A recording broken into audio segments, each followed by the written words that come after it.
E aí, pessoal? Hoje em dia o tema que domina as pautas aqui no Brasil é mais uma indignidade dita ali pelo Bolsonaro, né? Falou do pai do presidente da OAB, que ele sabia como tinha desaparecido na ditadura, mas não ia revelar, né? Ou seja, mostrando uma covardia enorme. Depois dá a entender que era porque ele tinha sido morto pelos pessoal de esquerda, que era mentira. Tem o próprio governo brasileiro, atesta que ele foi morto pelo Estado brasileiro, do regime militar. Enfim, mais uma boçalidade, covarde, mentirosa, desse presidente indigno que a gente tem nos governando aqui, indigno para todo mundo que seja dotado de algum valor humano, né? Mas eu não quero discutir isso, eu não quero discutir mais um absurdo dito pelo presidente. Eu acho que é até pouco saudável para o debate público ficar preso a isso, as indignidades que o presidente vomita todos os dias, ou seus filhos. Eu quero falar de algo mais importante. Quero falar do ministro que até não muito tempo atrás, considerava como um dos pontos positivos ou promissores do governo, o ministro da Justiça, Sérgio Moro. Eu vi na indicação do Sérgio Moro, e sempre defendi ela, inclusive desde novembro, que é quando ela foi anunciada, antes do governo começar.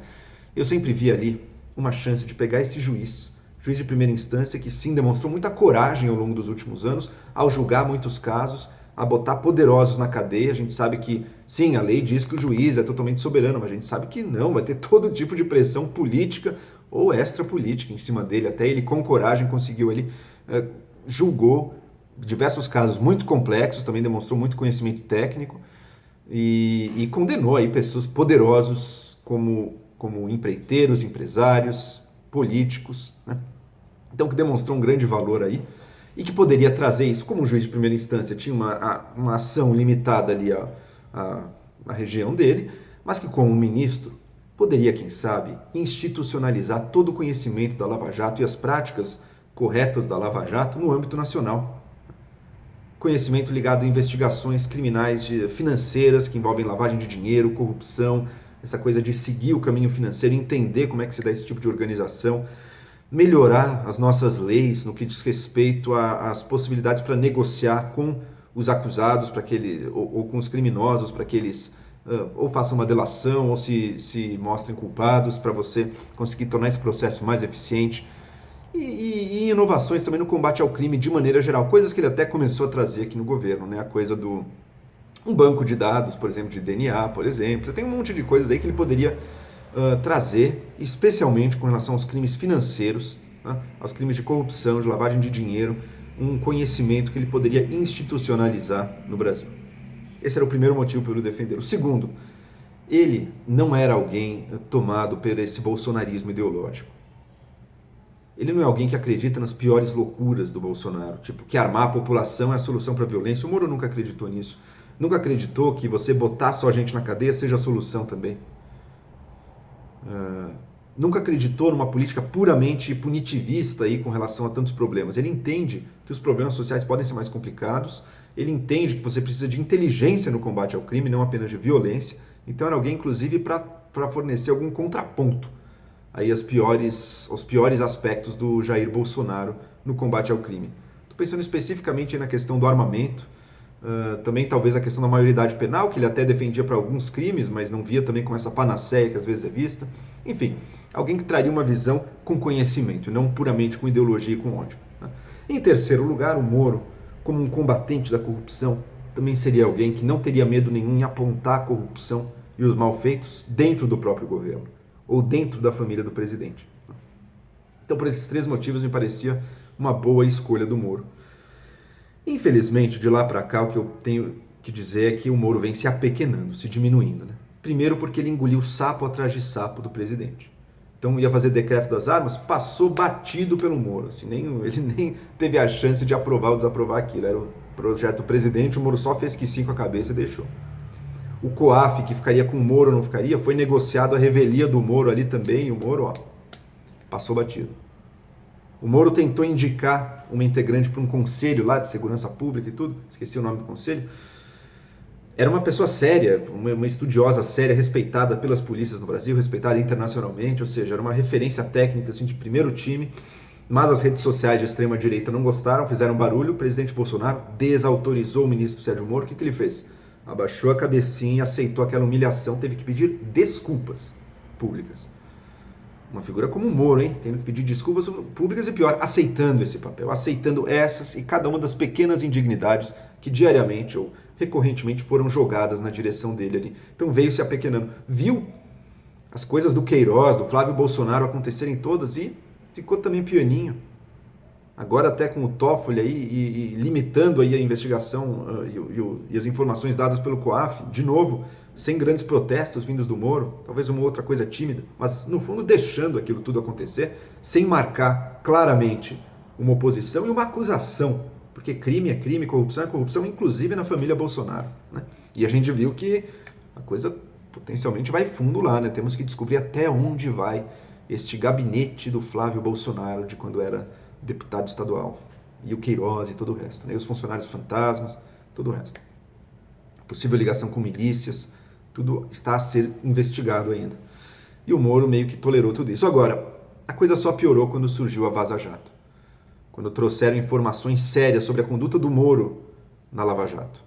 Que ele não teria sido um juiz imparcial, ele sempre se mostrou como juiz imparcial. Dizia ser imparcial, passivo, né? As outras partes aqui o mobilizam, não. Ele ali foi mostrado sugerindo testemunhas, foi mostrado dando dica de fazer nota de imprensa para o Ministério Público, enfim, realmente ajudando de forma bastante ativa o Ministério Público, aconselhando de várias maneiras.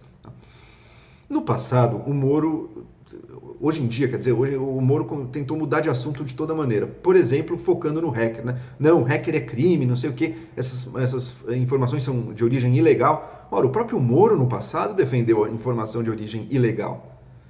Ele defendeu a divulgação do áudio do Bessias, que ele próprio ilegalmente captou e divulgou. Porque envolvia presidente, ele não poderia ter feito aquilo. Mas ele defendeu aquilo, disse que o importante não era a origem, era o conteúdo. Por que agora mudou? O próprio Moro, que defendia nas 10 medidas contra a corrupção, tem uma coisa muito populista ali dentro, mas defendia que até mesmo a informação obtida ilegalmente a prova obtida ilegalmente poderia ser usada. Bom, se aquilo tivesse passado, o Moro era réu hoje em dia.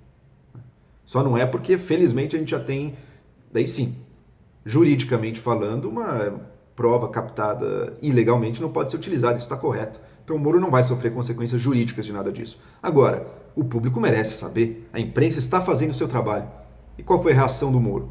Primeiro tentou mudar de assunto, desmerecer, dizendo que era coisa pequena, eu não sabia se era verdade ou não, agora é uma piada, né? Não tem uma pessoa que ainda esteja duvidando daquilo, né? Porque senão ele não passaria meses se explicando suas falas se fosse falso. Diria apenas, não, aquilo tudo é falso, não tem nada a ver com aquilo. Mas não, né? Ficou se explicando, dizendo que não era nada, depois que era hacker, bom, se era hacker ele capturou mensagens. E não inventou, né? Se inventasse não teria tido a captação, a invasão ilegal do celular. Ah, mas será que mudou uma coisa ou outra? O Moro não lembra se ele sugeriu uma testemunha? O Moro não lembra se ele sugeriu uma estratégia de imprensa? Ele não lembra se ele discutia abertamente com o Ministério Público o showzinho da defesa? É óbvio que lembra, né, gente? Então, essa defesa também serviu para apequená-lo, porque, não sei se é verdade, não é verdade, isso aí ninguém acredita, nem o Moro, nem ninguém acredita nisso. E mais, passou a se tornar agressivo agora, sentindo que a pressão não estava indo embora, começou a ficar agressivo. Você teve uma estranha possível investigação do COAF em cima do Glenn, você teve agora a descoberta do hacker. Talvez fosse uma chance de ouro para o Moro mudar de assunto, né? Vamos pensar no hacker, mas o Moro conseguiu aí se comportar de forma totalmente indevida. Teve acesso a evidências, a provas, sendo que ele não participa da operação policial. Provas sigilosas. E mais, viu a lista de pessoas que o hacker invadiu e entrou em contato com elas. E o que vocês acham? E se alguém liga, oi, aqui é do Ministério da Justiça, tá? Só para te falar. A gente viu aqui que um hacker pegou as informações de vocês, está tudo com a gente agora, viu? Não, mas não se preocupa, a gente vai destruir tudo, tá? A gente está só sendo um bom samaritano e te avisando, só para te deixar a par da situação aqui. Qual que é o nome disso, hein, pessoal? O que é isso, né? Entrou em contato para comunicar as pessoas envolvidas aí no hacker. Depois anunciou que ia destruir as evidências. Ele não tem autoridade para destruir as evidências. É bizarro isso. O Moro decretou, quando era juiz, prisões preventivas por muito menos. Agora ele avisou a público que vai destruir evidência. Evidentemente eu não quero prisão preventiva dele nem nada disso. Mas só mostrando que, olha dois pesos, duas medidas. Enfim, o Moro teve também aquela portaria 666 de deportar estrangeiros, seja um perigo para a ordem nacional. O que é naquele momento? O que é isso? A gente sabe que o jornalista que está confrontando ele, trazendo essas informações todas, é estrangeiro. Que coisa feia, assim, sabe? Então adotou uma postura agressiva, potencialmente ilegal aí, que ele parece ter quebrado várias regras enquanto ministro da Justiça já.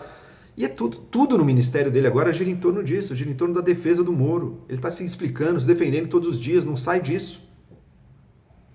Mesmo aquele pacote anticrime, que já tinha sido meio anticlimático lá atrás, porque fazia uma concessão injustificável ao bolsonarismo. Ao legalizar, ao dar o salvo-conduto da violência policial que mata o inocente. Ele queria tornar isso legal, acabar com a pena do policial que faz isso, se tivesse movido por uma paixão intensa, pelo amor, né? Matou uma pessoa inocente. Enfim, mas mesmo aquilo agora está totalmente na mão dos congressos, indo super devagar, e o Moro, qual que é a agenda do Moro agora? Só ficar se explicando dia após dia. Dado isso, e dado que não parece que vai mudar porque está vindo mais coisa, me parece que o Moro não está capaz de cumprir o que seriam as responsabilidades, o que a gente esperaria dele no ministério. Qual que é a função do Moro ali?